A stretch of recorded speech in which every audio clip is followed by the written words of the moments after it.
我们上亿五金就是比较用心。我们来介绍这一组组装之后可以来钻土，用电钻来钻土的一个钻头组。那这一支我们有长有短哦，这一支是没选配。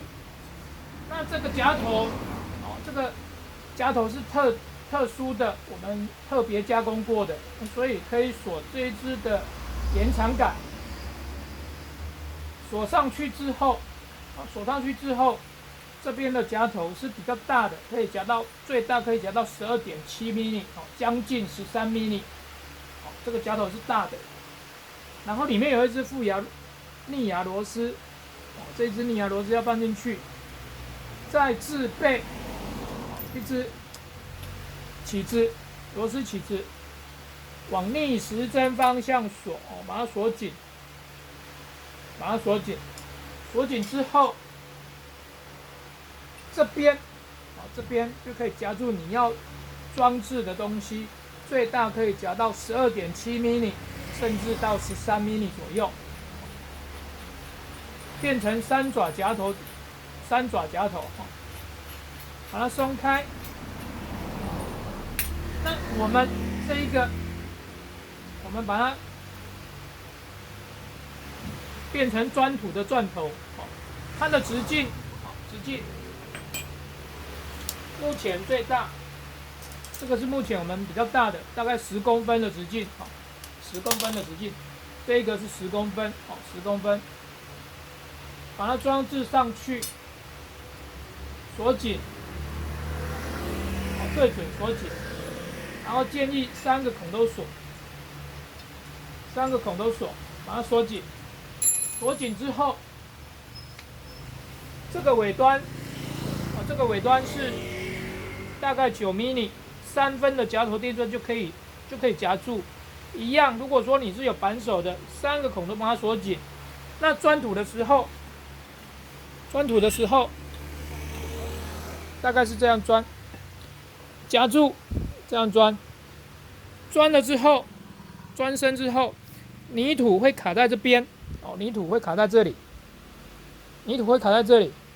卡住之后，把它翻起来，敲一敲，把泥土敲一敲，再继续钻，钻深。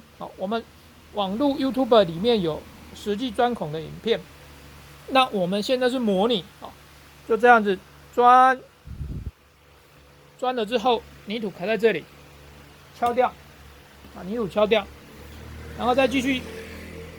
同一个孔，再把它钻深。那看你要钻多深，一次这边就会卡住泥土，卡起来就把它敲掉，钻了泥土卡起来敲掉，就这样子持续钻，那这边是3分夹头电钻就可以使用的，这边的是3分的夹头电钻就可以使用，大概是这样子的介绍。那我们这一个目前直径，这个是我们目前比较大的，大概10公分，每批进货的颜色或是款式如果略有不同，将随机出货。然后要松掉，用扳手把它松掉，拆掉。那这个因为是逆时钟，里面的螺丝是逆时钟，所以说我们有空的时候，我们出货可能就是帮你锁成这样子。再寄出，你就不用锁这一只螺丝，在那边费心思。有时候如果不了解，在那边锁不紧，或是锁有问题，你又要看影片。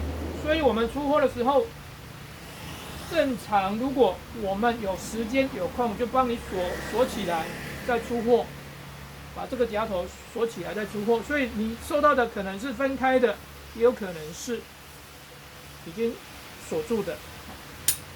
那记住，越长的杆子，3个孔，建议锁东西的时候3个孔都锁，好，谢谢。